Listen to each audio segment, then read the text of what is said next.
자, 일단 하나님께서 오늘 주신 말씀으로 믿고 요한일서 4장 8절로 9절까지 말씀을 봉독해 드리겠습니다. 여기 저 자막에 나오지요. 자, 요한일서 4장 8절로 9절로 한 목소리로 한번 읽도록 하겠습니다. 사랑하지 아니하는 자는 하나님을 알지 못하나니 이는 하나님은 사랑이심이라. 하나님의 사랑이 우리에게 이렇게 나타난 바 되었으니 하나님이 자기의 독생자를 세상에 보내심은 그로 말미암아 우리를 살리려 하심이라. 아멘. 자, 우리 전우자고 계신 분들과 예수님의 이름으로 사랑하고 축복합니다. 인사 좀 나누시기 바랍니다. 자, 예수님의 이름으로 사랑하고 축복합니다. 서로 인사 좀 나누시기 바랍니다. 사랑하고 축복한다고 자꾸 얘기하면요, 우리도 어느 곳에 가나 사랑받고 축복받는 믿음의 인물이 된다는 사실을 믿으시기 바랍니다. 자, 죄송합니다. 자, 오늘 저는 요한일서 4장 8절로 9절 말씀을 배경으로 해서 한번 따라서 해보시기 바랍니다. 하나님은 사랑이라. 하나님은 사랑이라. 이 하나님은 사랑이라 이런 제목으로 말씀을 전하면서 하나님의 은혜가 넘치시기를 예수님의 이름으로 간절히 축원을 드리겠습니다. 여러분요, 성경이 말이죠, 굉장히 많은 것 같지만, 분량이 많은 것 같지만 거기에 흐름을 읽어보면 두 가지가 나옵니다. 두 가지 흐름이 흘러가고 있어요. 성경을 읽어보면 그 첫 번째가 뭐냐면 하나님의 사랑입니다. 성경의 시작과 끝이 모두 다 하나님의 사랑으로 채워져 있습니다. 그리고 또 하나의 흐름의 기전은 뭐냐면 믿음입니다. 그 하나님의 사랑을 우리가 믿음으로 받을 때 영원 구원받고 놀라운 축복의 역사도 일어나고 마땅히 사람이 살아갈 길도 말이죠, 믿음을 통해서 우리가 깨달아 알 수 있다는 사실을 믿으시기 바랍니다. 그 성경은요, 하나님의 사랑과 인간의 믿음으로 말이죠, 이렇게 두 흐름이 말이죠 흐르고 있다는 사실을 기억하시기 바랍니다. 그래서 오늘은 그 중에 하나가 하나님은 사랑이라 이런 제목으로 말씀을 전하면서 하나님의 사랑이 넘쳐나는 귀한 시간 되시기를 예수님의 이름으로 간절히 축원을 드리겠습니다. 자, 말씀드린 대로 성경의 큰 원리 중에 하나가 하나님의 사랑입니다. 그래서 오늘 본문도 하나님은 사랑이라고 말씀하고 있습니다. 여기 요한일서 4장 8절에 보니까 사랑하지 아니하는 자는 하나님을 알지 못하나니 이는 하나님은 사랑이심이라 이렇게 말씀하고 있습니다. 사랑하지 않으면 말이죠, 하나님을 알지 못한다는 얘기예요. 거꾸로 얘기하면 사랑하게 되면 하나님을 알게 된다는 거예요. 왜냐하면 하나님의 속성이 사랑이기 때문에 그래요. 우리가 말이야 끼리끼리 논다고 사람들 말이죠 부르를 져서 노는 것도 다 나름대로 공통점이 있어서 끼리끼리 놀아요. 근데 우리가 사랑을 알면 하나님을 알게 되고 하나님을 사랑하는 사람들이 모여서 서로 사랑하면서 그렇게 살아갈 수 있다는 사실을 믿으시기 바랍니다. 세상 사람들이 말이죠 사랑이고 우쩌고저쩌고 얘기하는데 사랑의 사랑의 시작점이 하나님이라는 사실을 기억하시기 바랍니다. 하나님께 돌아온 사람들이 하나님의 사랑을 알고 하나님의 사랑을 아는 사람들이 비로소 이웃도 진정으로 사랑할 수 있다는 사실을 믿으시기 바랍니다. 그러할 때 우리가 하나님을 알 수 있다는 거예요. 왜? 하나님은 사랑이기 때문에 그렇다는 거예요. 그래서 여러분요, 성경의 흐름을 보면 시종일관 다 하나님의 사랑에서 출발하고 마무리 진다는 사실을 기억하시기 바랍니다. 여러분, 창조의 이유도 하나님의 사랑입니다. 여러분 생각해보죠. 화가는요 자기 작품을 사랑하게 창작 활동을 하는 거예요.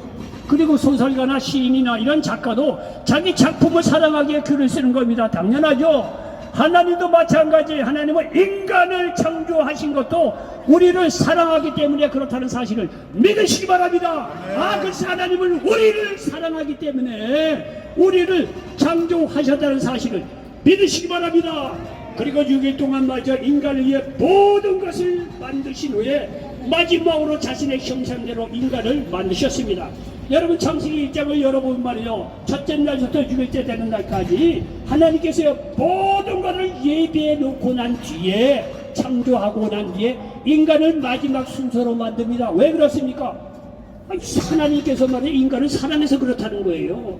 여러분, 시집장 가보는 아들, 딸들을 위해서 부모님이 여유가 있다면요 모든 거 다 준비하지 않습니까? 아멘. 그렇잖아요. 부모가 자녀들 사랑하기 때문에 그런 거예요. 하나님도 마찬가지. 하나님께서 오늘 만물을 만들 때 6일간 모든 것을 예비해 놓고 난 뒤에 준비하고 난 뒤에 완벽하게 준비하고 난 뒤에 마지막 사람을 만드신 것은 다른 게 아니에요. 하나님이 사람을 사랑하기 때문에 그렇다는 사실을 믿으시기 바랍니다.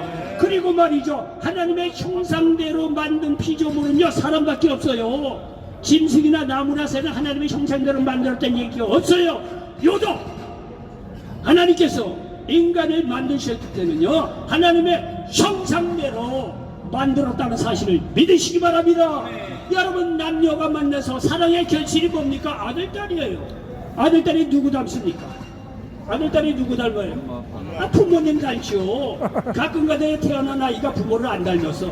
DNA 검사 때 한다는 거 아니에요. 검사하면 다 나와요. 둘 중에 한 놈이 나쁜 놈이야. 이거 부모 닮지 않는 사람이 나타나는 거예요. 근데 어쨌든 간에 원리대로 얘기해도 부모가 사랑하기 때문에 사랑의 결실로 그 후손 부모를 형상대로 부모를 닮은 그런 아들딸이 태어난 거 아니겠어요? 하나님께서 우리를 사랑하기 때문에 자신의 형상대로 영적인 존재로 우리를 만드셨다는 사실을 기억하시기 바랍니다. 여러분, 하나님의 사랑이 그렇다는 거예요. 여러분, 이 하나님의 사랑은요 멈추지 않습니다. 우리가 하나님께서 먹지 말라는 선악과를 따먹고 원죄가 들어왔습니다. 사람이 다 죽을 수밖에 없지요. 그런 타락한 인간을 구원하기 위해서도 하나님의 사랑이 들어왔다는 사실을 기억하시기 바랍니다. 오늘 본문 말씀이 요한일서 4장 9절에 보니까 하나님의 사랑이 우리에게 이렇게 나타난 바 되었으니 하나님이 자기의 독생자를 세상에 보내심은 그로 말미암아 우리를 살리려 하심이라. 하나님께서 타락한 인간을 구원하시고자 하는 것도 하나님께서 사랑하기 때문에 그렇다는 거예요. 그래서 요한복음 3장 16절에도 하나님이 세상을 이처럼 사랑하사 독생자를 주셨는데 이는 저를 믿는 자마다 멸망하지 않고 영생을 얻게 하려 하심이라고 말씀하고 있습니다. 배 일어나고 하나님께서 인간을 구원하시기 위한 것도 하나님의 사랑의 시작이라는 사실을 믿으시기 바랍니다. 그리고 여러분요, 예수님이 오셔서 사역을 보면 말이죠, 예수님이 가시는 곳마다 모든 병을 치유하신 것도 우리를 사랑하기 때문에 그렇다는 사실을 믿으시기를 바랍니다. 여기 마가복음 1장 40절로 42절에 보니까 한 나병 환자가 예수께 와서 꿇어 엎드려 간구하여 이르되 원하시면 저를 깨끗하게 하실 수 있나이다. 예수께서 불쌍히 여기사 손을 내밀어 그에게 대시며 이르시되 내가 원하노니 깨끗함을 받으라 하시니 곧 나병이 그 사람에게서 떠나가고 깨끗하여진지라 말씀하고 있습니다. 예수님께서 이렇게 병든 자를 불쌍히 여겼다는 거 아니에요. 마태복음 14장 14절에 예수께서 나오사 건무리를 보시고 불쌍히 여기사 그 중에 있는 병자를 고쳐주십니다 말씀하고 있습니다. 여러분요, 하나님은 능력도 있고 사랑도 있는 분이에요. 그러니까 예수님께서 가는 곳마다 모든 병을 치료할 수 있는 능력도 있고 거기다가 사랑의 마음을 있으니까 말이죠. 예수님은요 공생애를 시작하면서 어떤 문제에 대해서 지지 않았어요. 어떠한 질병 지지 않았어요. 어떤 마귀의 장로 지지 않았어요. 예수님께서 가는 곳마다 말이죠, 모든 문제를 배고픔의 문제를 해결해 주시고 오병이어를 통해서 모든 병을 자신의 능력을 총동원해서 치료해 주시고 귀신의 세력도 몰아내 주시고 우리로 하여금 자유케 하셨다는 사실을 믿으시기 바랍니다. 그는 예수님이 우리를 사랑했고 그리고 예수님은 그만한 능력이 있기 때문에 그렇다는 거예요. 사람은요 사랑이 있다고 하더라도 능력이 없으면 못 되는 거예요. 그러나 예수님은요 사랑도 있고 능력도 있는 분이기 때문에 어느 곳에 가나 병든 자를 문제 있는 자를 불쌍히 여기셔서 그의 모든 문제를 해결해 주시고 치료해 주셨다는 사실을 믿으시기 바랍니다. 이렇게 하나님의 사랑을 기억하시기 바랍니다. 여러분요, 하나님이 이렇게 우리를 사랑하시는데 아까 제가 말이죠 화가와 작가 얘기를 했습니다. 화가와 작가는 말이죠 자기 작품을 사랑해서 자기의 글 쓴 거를 좋아해 사랑해서 뭐 창조 작품을 만들기도 하고 글을 쓰기도 하죠. 그런데 말이죠, 여러분요, 이 화가와 작가는요 자신의 작품이 잘못되면 버립니다. 여러분, 화가들요 좋은 작품 하나 만들기 위해서요 수백 가지의 그림 다 버립니다. 여러분, 이제 도자기 이렇게 이제 텔레비에 도자기 그리는 사람 보니까 그 수백 가지 추천의 도자기 나오잖아요. 가차없이 내버려요. 그 중에 한두 점 고릅니다. 그 작가 도자기 공예 마음에 드는 한두 점 골랐다. 여러분 화가 되어 그림 그리다가 마음에 들어 지워버려요.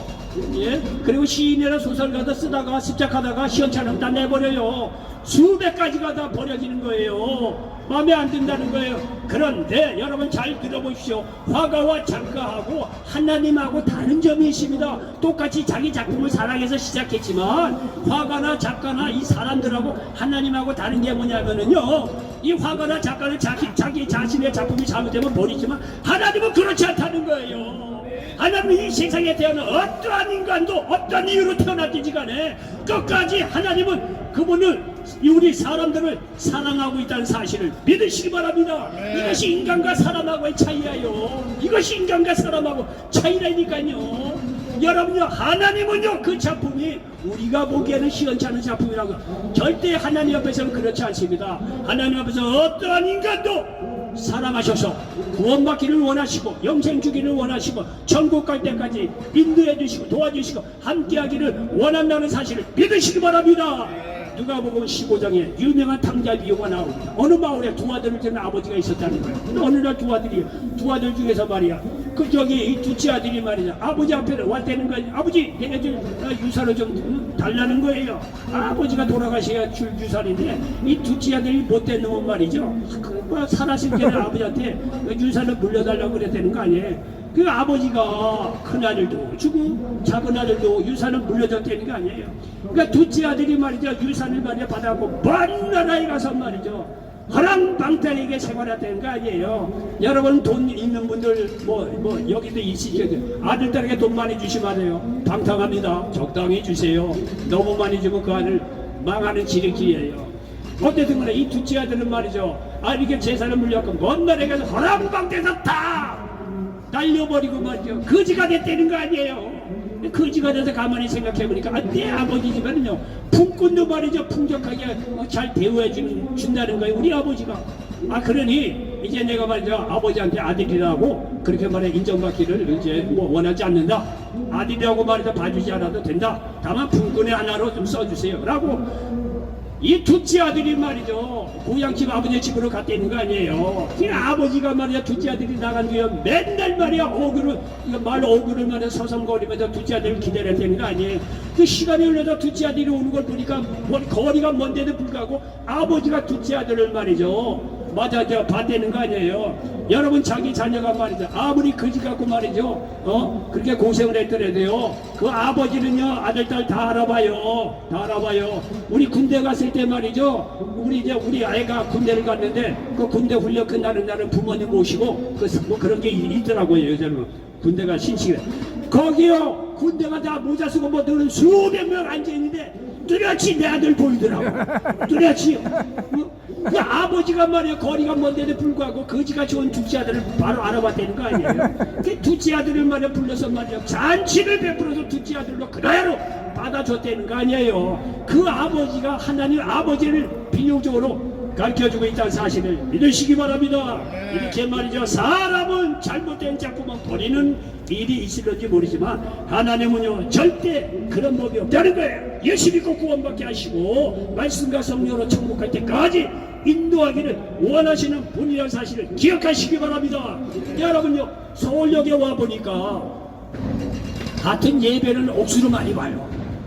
하루에도 뭐 서너 번 보는 데가 있어요. 근데 어떤 사람은 역시 끈기 한국인이라고 그 예배를 또 다 참석하는 분들도 있더라고요. 여러분요 서울역에 이렇게 예배가 많고 말씀을 전할 주회중이 많은 이유가 있습니다. 여러분요 우리나라에서 가장 공부한 사람이 모이는 곳이 어디예요? 그래도 어쨌든 간에 서울역이 그 중에 한 군데일 거예요. 하나님의 관심자는요 인생에 지치고 삶에 지치고 배가 망신하고 실패하고 좌절을 겪은 사람들이 모여있는 이 서울역에 하나님께서 각별한 관심이 있어서 수많은 주의 종들을 보내서 말씀을 듣게 하고 구원받게 하고 삶의 소망을 갖게 하기 위해서 우리 같은 사람을 이곳에 보내셨다는 사실을 믿으시기 바랍니다. 마태복음 18장 12절에 보니까 양을 치는 사람이 양우리를 딱 점검해 봤는데 100마리를 쳤는데 99마리는 우리에 있는데 한 마리가 보이질 않았다는 거예요. 그러니까 이 양치기하는 양반이 99마리 양을 우리에다 두고 한 마리를 잡기 위해서 산으로 들고 갔다는 거 아니에요. 여러분 99마리 있으면 그까지 한 마리 뭐 없어도 될 듯한데 여러분 양을 치는 사람은 안 그렇다는 거예요. 그 길 잃어버린 한 마리를 찾아서 들러 산으로 말이죠. 찾으러 말이죠. 이 양치기 하는 분이 길을 떠났다는 거 아니에요. 여러분요, 그게 하나님의 마음이라는 거예요. 구원받은 사람 수많이 있더라도 단 한 명이라도 잃어버린 사람 구원시키기 위해서 오늘날도 수많은 여러 주의 종을 이 서울역으로 보내셨다는 사실을 기억하시기 바랍니다. 그러므로 말이죠, 여러분 여기 예배를 많이 보다 보면 오히려 하나님의 은혜가 가볍게 생각하는 경우가 있어요. 맨날 예배를 보니까. 그렇지 않은 거예요. 하나님께서 이 지역을 특별히 사랑해서 이런 정도 보내고 저런 정도 보내는 거예요. 뚱뚱한 주의 정도 보내고 저같이 뭐 빼빼 많은 주의 정도 보내고, 어떤 사람은 안경 쓴 주의 정도 보내고, 어떤 사람은 뭐 찬양을 잘하는 주의 보내고, 어떤 사람은 기도를 잘해주는 주의 정도 보내고, 어떤 사람은 또 말씀을 잘 전하는 주의 정도, 각각 은사들을 다양하게 주의 정도를 이곳에 보내신 것은 이곳에 온 여러분 하나님께서 사랑하기 때문에 그렇다는 사실을 믿으시기 바랍니다. 이 하나님의 사랑은요, 이렇게 부르고 나서도요, 하나님이여 부르실 때 가만히 보면 하나님은 딱 계획을 갖고 부르십니다. 우리 바둑을 뛰는 양반들 얘기 들어보면 우리 같은 사람은요 한치도 못 알아봐요. 그 다음에 어디에 들는지 지 맘대로 떠요. 이게 그 다음에 떠서 어디로 가고 이런 거 몰라요. 남이 바둑을 떠도요, 저 사람이 왜 저기 나는데 그런 거 몰라요. 그냥 대충 뜨는 거예요. 근데 고수들은 말이죠, 네? 고수들은 벌써 바둑을 하나 딱 보면 계획을 다 갖고 있어요. 요렇게 해서 요렇게 해서 요렇게 가겠다.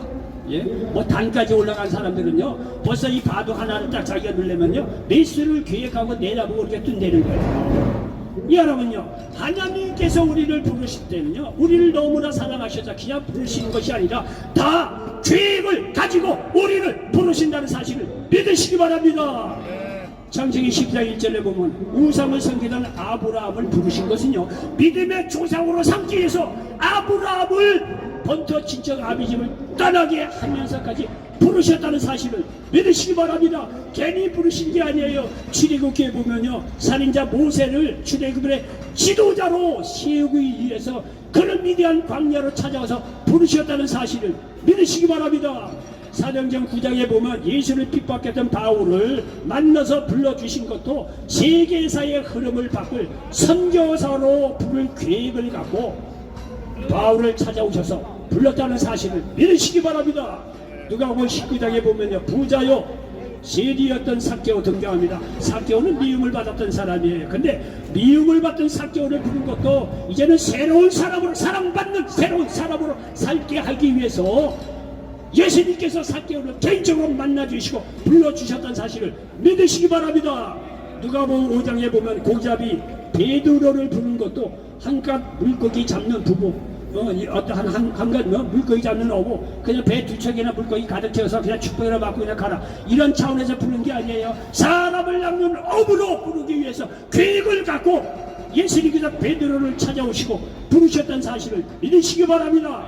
요한복음 4장에 보면 사마리아 수가성 여인을 찾아오신 것도 이제는 세상 물 먹지 말고 내가 주는 물을 영생하도록 솟아내는 내가 주는 물, 내가 주는 말씀대로 살아라. 그래서 새롭게 인생을 살아라고 사마리아 수가성 여인을 찾아오시고 계획하시고 부르셨다는 사실을 믿으시기 바랍니다. 요한복음 8장에 보면 음행중에 잡힌 여인을 예수님이 살려주십니다. 다른 사람은 돌 던져서 다 죽이려고 하죠, 율법에 따라서. 그런데 예수님께서 말이죠 그 사람들 앞에서 너희 중에 죄 없는 자부터 돌로 치라 이거예요.